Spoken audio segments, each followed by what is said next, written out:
Motard Geek pour Oui RFPV, on se retrouve pour analyser le troisième et dernier gros lot de notre concours de Noël, le eShine E013 qui vous est offert par la boutique Studio Sport. Allez, on va à l'atelier voir ce que ça donne.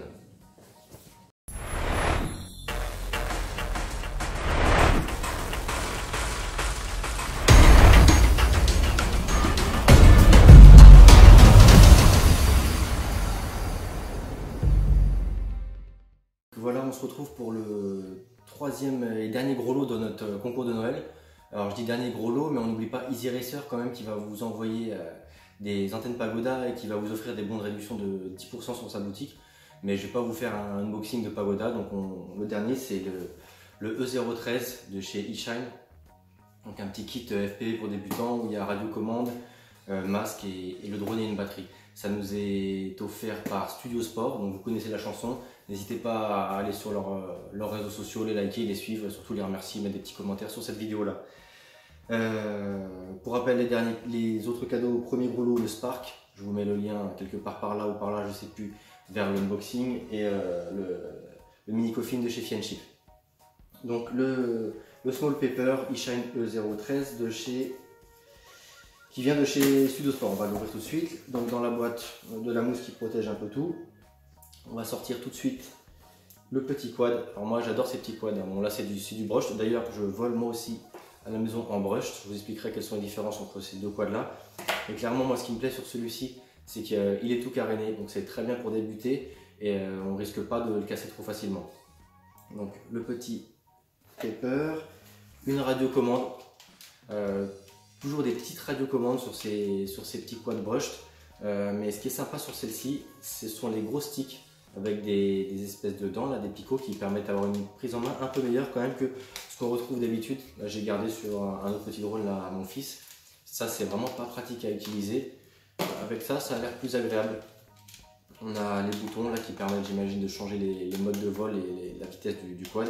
Et le bouton d'extinction et d'allumage de la radiocommande. Radiocommande qui fonctionne avec deux piles LR6 je crois de mémoire qui sont pas fournies pour pouvoir en mettre.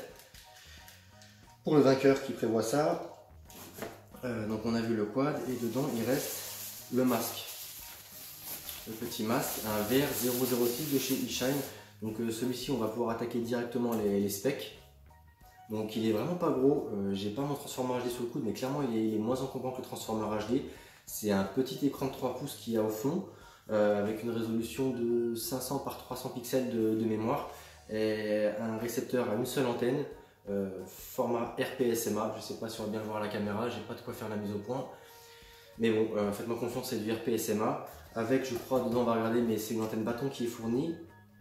La sensibilité sur le papier est pas mauvaise, c'est moins 95 dB, donc ça peut promettre une bonne réception malgré la petite antenne qu'on retrouve sur le quad. Donc le masque, je crois qu'on a vu toutes les specs. Il est équipé d'une batterie non amovible, 500 mAh 1S qui se recharge par USB avec le petit port qui est là. Sur les côtés, on a 4 boutons qui permettent de sélectionner les canaux et d'effectuer les réglages de contraste et luminosité. En termes de canaux, on a 40 canaux sur la bande de 5 Go 8, 40 canaux dont les 8 canaux restent bandes. Donc voilà, c'en est tout pour le petit masque. On va regarder ce qu'il y a à côté. Donc là, on a la sangle pour accrocher le masque sur la tête. Je vais rien déballer, hein, je laisse ce plaisir là au futur gagnant. Là, dans ce petit pochon, on a de quoi nettoyer l'écran du masque si besoin. On a une antenne, donc l'antenne RPSMA, une antenne bâton, donc si possible à changer pour avoir une meilleure réception par une ligne directionnelle, pourquoi pas une Pagoda. Donc voilà l'antenne bâton, le câble USB pour recharger, et là on a ah oui, avec un velcro 3ème, là c'est une petite mousse pour le nez pour venir mettre, voilà, ici si besoin, si ça gêne, parce que d'origine j'imagine que là c'est pas très confortable et ça laisse passer la lumière. Donc voilà tout à peu près. Il nous reste un dernier petit bout de pochon.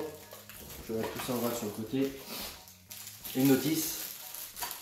Et dans ce petit pochon, on a un tournevis. Le tournevis, c'est tout bête, hein, ça sert juste à ouvrir derrière la trappe pour les piles de la radiocommande.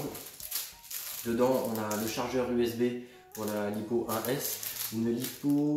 La Lipo, on va l'avoir après sur le quad, mais c'est une 200 mAh 1S, comme je disais, 35C avec un connecteur JST. Donc on a le chargeur, le petit tournevis et 4 hélices de rechange, des quadripales. On met ça de côté aussi. Le masque, on l'a vu. Au fond, on a des petits stickers encore.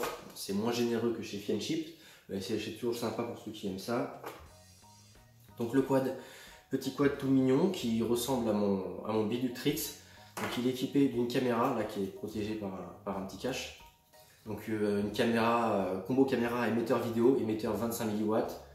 Comme je le disais tout à l'heure, 40 canaux, les 8 resbandes, résolution de 1000 TVL et un champ de vision de 120 degrés. Donc la caméra n'est pas inclinable, elle est fixe dans la canopie. 120 degrés c'est pas mal, puis sur ce genre de petit châssis qui ne vole pour le coup que en stabilisé.